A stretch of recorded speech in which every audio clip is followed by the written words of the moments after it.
हे guys, welcome to my blog. तर मी आज 5 वाजता बाहेर जाणार होते आणि बाहेर जाण्याआधी मी हा मस्तपैकी ज्यूस पिऊन घेतला. आता हा ज्यूस कशाचा आहे?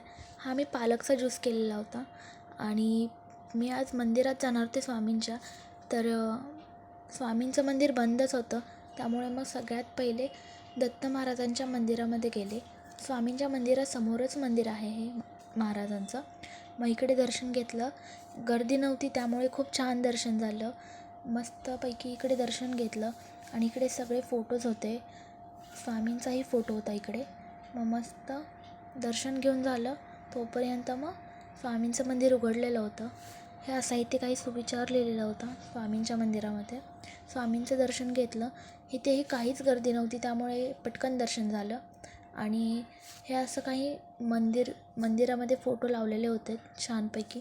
इकडे आरत्या वगैरे लिहिलेले होते, जे पोस्टर दिसत आहेत तिथे. मग स्वामींचं दर्शन घेतलं. आज आरतीला थांबणार होतो त्यामुळे टाईम होता आरतीला, त्यामुळे हे शूट वगैरे करून घेतलं. घरी आल्यानंतर हा पालकचा पराठा खाल्ला. भूक लागली होती खूप त्यामुळे. आणि असेच ब्लॉग पाहण्यासाठी माझ्या चॅनलला सबस्क्राईब नक्की करा. भेटूयात नेक्स्ट ब्लॉगमध्ये.